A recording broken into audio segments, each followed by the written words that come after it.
जय हिंद दोस्तों, स्वागत है हमारे एक और नई वीडियो में।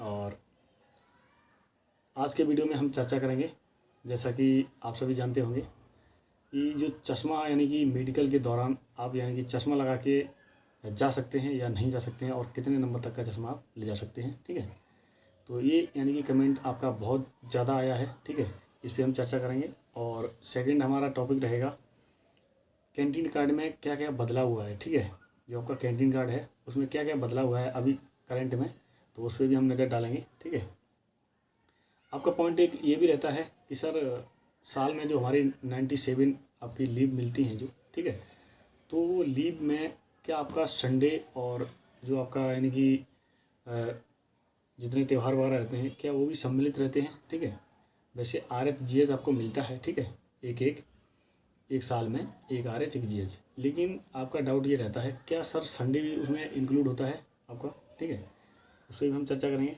ठीक है, और CPL में भर्ती होने के लिए आपके पास क्या एजुकेशन होनी चाहिए, मतलब क्या क्या एजुकेशन मांगा जाता है तब आप CPL में भर्ती हो सकते हैं, ये भी आपका पॉइंट यानी कि बहुत ज़्यादा आया है। आगे हम बात करेंगे भाई वाइट स्पॉट। ठीक है,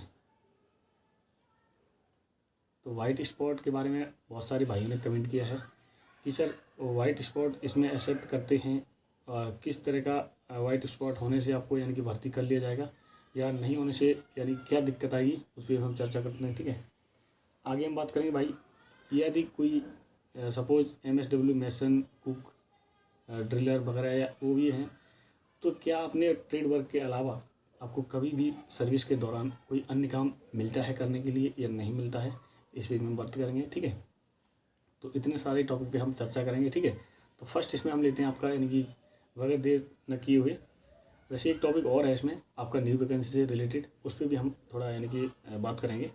तो सबसे पहले करेंगे हम चश्मे के बारे में। ठीक है, तो ये आपका मेडिकल के दौरान, ठीक है, मेडिकल के दौरान आपका यदि आई साइट वीक रहता है तो समस्या क्या होती है आपसे, यानी कि जो संबंधित चार्ट रहता है, ठीक है, तो उसको आप यानी कि सटीक नहीं पढ़ पाते हैं।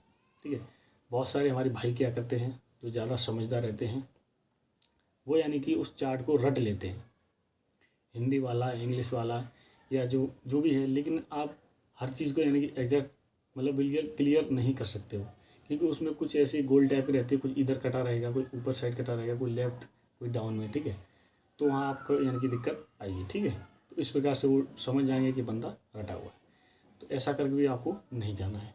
तो क्या करना है भाई, अब चश्मे का आपको डाउट रहता है कि भाई कितने नंबर का चश्मा होने से हमको यानी कि पास हो ही जाऊँगा, तो मैं आपको बताता हूँ भाई BR और ग्रेफ में, ठीक है, मेडिकल के दौरान आपके पास चश्मा किसी भी प्रकार का हो, किसी भी नंबर का हो, किसी भी प्रकार का हो, ठीक है, बस आपको क्या करना है, आपको मतलब इस प्रकार का चश्मा बनवाना है। यदि आपको यानी कि खाली आंखों से डायरेक्ट जो चार्ट रहता है कुछ दूरी पर लगा रहता है उसको आप नहीं पढ़ पा रहे हैं, तो आपको क्या है कुछ इस प्रकार का चश्मा बनवाना है। मतलब आपकी अगर आंखों में कुछ हल्का सा यानी कि कुछ दम होगी देखने की, उसकी यानी कि दूरी जो, तो क्या होता है आप यानी चश्मे से आपको क्लियर हो जाता है। अब आपके आँख में शुरू से ही प्रॉब्लम है तो ये चश्मा मतलब असर नहीं करता है। ठीक है, ज़्यादातर तो आपकी यानी कि मेन टॉपिक ये रहता है कि भाई चश्मा लगा के हम जा सकते हैं और कितने नंबर का, तो इसमें नंबर भी आपका कोई मायने नहीं रखता है। आप कोई भी चश्मा लगाइए, ठीक है, पहले आपको यानी कि खाली आंखों से डायरेक्ट पढ़वाया जाएगा, उसके बाद जो आप चश्मा लेके गए होंगे आपको बताया जाएगा आप अपना चश्मा लगाइए। उसके दौरान आपसे यानी कि फर्स्ट रो से लेके जितने भी रो होंगे 1 बाई 1 आप सब जितने भी उसमें अक्षर होंगे सब सारे पढ़वाए जाएंगे। ठीक है, यदि आप क्लियर पढ़ देते हैं तो आपका चश्मा वो मान्य रहेगा, अन्यथा आप वहाँ से अनसिलेक्ट भी हो सकते हैं। ठीक है, तो इसमें आप चश्मे के बारे में और टोटल समझ गए होंगे। ठीक है, जो भी भाई ने टॉपिक में कमेंट किया था वो सारे समझ ही गए होंगे। आगे हम बात करते हैं भाई कैंटीन कार्ड। तो कैंटीन कार्ड में कुछ यानी कि खास बदलाव नहीं हुआ है। उसमें क्या हुआ है, जहाँ आपका यानी कि रैंक लिखे आता था उन्होंने रैंक को हटा के वहाँ आपका पे दे दिया। ठीक है, आप आपका यानी पे लेवल कितने पे आप हैं वो आपका उसमें दर्शाया गया है। ठीक है, और बाकी सारा कुछ सेम ही है। ठीक है, मतलब आपका जो रैंक था उसको हटा के वहाँ आपका पे लेवल अंकित कर दिया गया है। ये आपका यह है यानी कि कैंटीन कार्ड में बदलाव। और जितना जो उसकी मतलब क्राइटेरिया था या जो खरीदने का लिमिट था वो सारा कुछ वही है, ठीक है। और आगे हम बात करते हैं भाई 1 साल में लीव। तो आपको पता ही भाई 97 लीव मिलती हैं, जिसमें 60 आपका EL हो गया, 20 आपका हो गया HPL, ठीक है, और 15 CL और 1 RH 1 GH, ठीक है। तो भाई सोचते हैं काफ़ी सारे हमारे जो वो सोचते हैं क्या इसमें संडे इंक्लूड रहता है। जो बंदे भर्ती हो चुके हैं उनको तो पता ही होगा, वो इस चीज़ से रूबरू होंगे। मतलब जो भाई हमारे भर्ती होना चाहते हैं वो इनका कमेंट रहता है, ठीक है। तो इसमें आपका क्या होता है, संडे आपका इंक्लूड नहीं रहता है, ठीक है। मतलब वैसे तो आपका छुट्टी नहीं रहता, लेकिन संडे को क्या रहता है आपका, जैसे कुक ट्रेड को छोड़ के, ठीक है, ज़्यादातर कुक ट्रेड को छोड़ के बाकी ट्रेडों की सारी की छुट्टी रहती है, ठीक है। कभी कभी क्या होता है, कोई मतलब किसी समस्या या कुछ भी होने के कारण या कोई फंक्शन वगैरह होने के कारण आपको संडे को भी आपका ऑफिस खुला रहता है, ठीक है। ज़्यादातर आपका ये संडे बंद रहता है ऑफिस, और जिसमें आपको मैं बता ही दिया हूँ, मतलब वो कुकिंग एरिया जैसे आपका जितना मेस हो गया वो आपका परमानेंटली चलता रहता है, इसमें आपका कोई भी छुट्टी नहीं होती है, ठीक है। तो आप समझ गए होंगे, आपका इसमें संडे इंक्लूड नहीं रहता है, ठीक है। जो आपका त्यौहार वगैरह का छुट्टी रहता है वो भी आपके इसमें इंक्लूड नहीं रहता है, लेकिन आपको वो मिलेगा कहाँ से, ठीक है। आपको एक RH 1 GH ही मिलेगा, ठीक है, वो आप कहाँ से ले पाओगे। तो आपको संडे आपको मिलता ही है। चलो आगे हम बात करते हैं भाई CPL में एजुकेशन। तो CPL में एजुकेशन का कोई क्राइटेरिया नहीं है, ठीक है। आप अनपढ़ भी है तब भी आप भर्ती हो सकते हैं।